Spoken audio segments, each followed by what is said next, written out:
Assalamualaikum warahmatullahi wabarakatuh.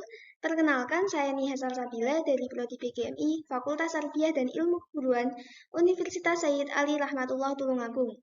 Di sini saya akan mempresentasikan PPT saya yang berjudul Jenis-jenis pendekatan penelitian di bidang psikologi pendidikan. Jenis-jenis pendekatan penelitian di bidang psikologi pendidikan ada 3. Yang pertama ada kuantitatif, 2 kualitatif, dan ketiga gabungan penelitian kuantitatif dan kualitatif. Kuantitatif. Penelitian kuantitatif adalah suatu metode penelitian yang bersifat induktif, objektif, dan ilmiah, di mana data yang diperoleh berupa angka-angka atau pernyataan-pernyataan yang dinilai dan dianalisis dengan analisis statistik. Penelitian ini merupakan penelitian yang dilakukan untuk mengetahui nilai variabel mandiri, baik satu variabel atau lebih, atau independen, tanpa membuat perbandingan atau menghubungkan dengan variabel lain.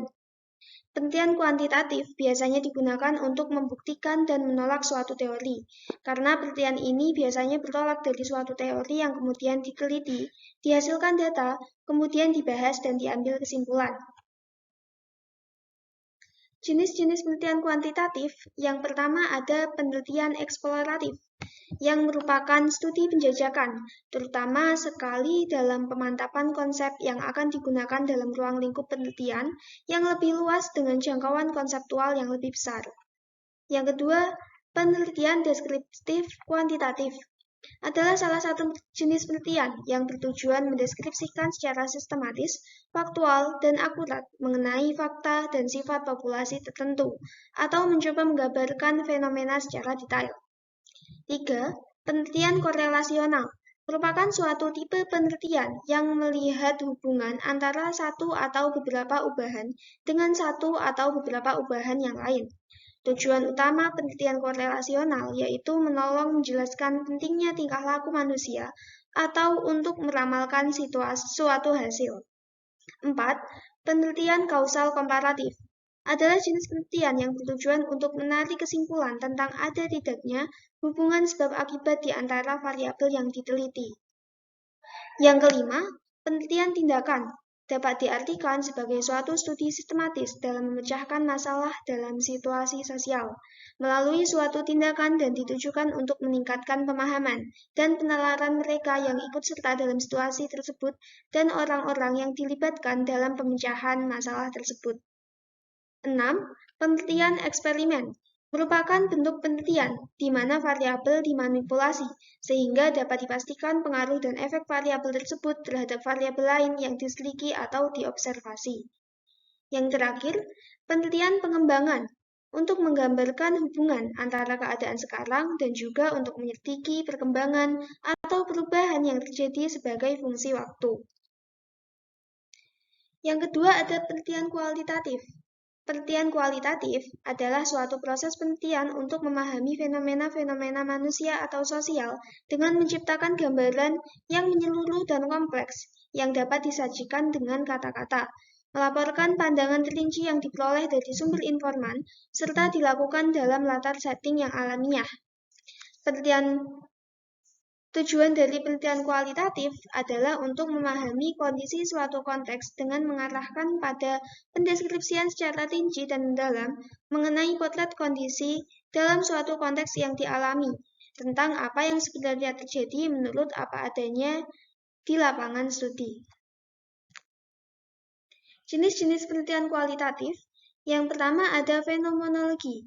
Pendekatan ini berusaha untuk mengungkap, mempelajari, serta memahami fenomena dan konteksnya yang khas dan unik dialami oleh individu, hingga tataran keyakinan individu yang bersangkutan.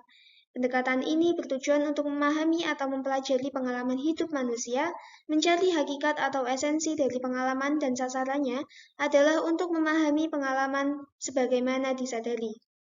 2. Etnografi adalah metode penelitian yang berguna untuk menemukan pengetahuan yang terdapat atau terkandung dalam suatu budaya atau komunitas tertentu. Pendekatan ini fokus pada riset sosial, budaya, dan bahasa. Yang ketiga, hermeneutik. Penafsiran untuk mengerti dan memahami arti terdalam dari informasi yang disampaikan oleh partisipan. Hermeneutika juga mensyaratkan Pemahaman konteks yang benar sehingga arti asli dapat terungkap dengan jelas dan benar. Asumsi hermeneutika bahwa semua ilmu dan kegiatan belajar bersifat empiris. Yang keempat ada grounded theory, merupakan pendekatan untuk menganalisis yang terkait dengan data sistematis yang diterapkan dan menggunakan serangkaian metode untuk menghasilkan teori induktif mengenai area substansi. 5. Naratif atau historis merupakan suatu penyelidikan secara kritis terhadap peristiwa masa lalu dan menghasilkan deskripsi serta penafsiran yang tepat benar mengenai peristiwa-peristiwa. Yang terakhir ada studi kasus, merupakan pendekatan yang dilakukan secara intensif mengenai suatu yang baik berupa program, peristiwa, aktivitas, dan lainnya untuk memperoleh pengetahuan atau informasi secara mendalam tentang hal tersebut. Penelitian yang ketiga ada gabungan penelitian kuantitatif dan kualitatif. Pendekatan penelitian gabungan kuantitatif dan kualitatif atau pendekatan kombinasi merupakan bentuk penelitian di mana peneliti secara sistematis mengkombinasikan pendekatan penelitian kuantitatif dan kualitatif, baik dari aspek teknik, metode, cara pandang, konsep, maupun bahasa untuk memantapkan perspektif pendekatan kuantitatif dan kualitatif dalam sebuah penelitian. Penelitian dengan menggunakan metode kombinasi dapat diawali dengan metode kualitatif terlebih dahulu, kemudian kuantitatif, atau sebaliknya, metode kualitatif terlebih dahulu, kemudian metode kuantitatif, tergantung pada kebutuhan penelitian. Penelitian kombinasi memiliki beberapa tipologi, yaitu yang pertama notation, 2 explanatory, 3 exploratory, 4 triangulation. Johnson menjelaskan bahwa proses metode penelitian kombinasi terdiri atas 8 langkah. Yang pertama, menetapkan pertanyaan penelitian. Yang kedua, memutuskan apakah metode penelitian kombinasi ini dapat diterapkan untuk menjawab pertanyaan penelitian. 3. Memilih ragam atau model penelitian kombinasi yang cocok. 4. Pengumpulan data lapangan. 5. Analisis data. 6. Interpretasi data. 7. Menetapkan keabsahan data. Dan yang terakhir, membuat kesimpulan penelitian dan menulis laporan penelitian. Sekian presentasi dari saya. Terima kasih. Wassalamualaikum warahmatullahi wabarakatuh.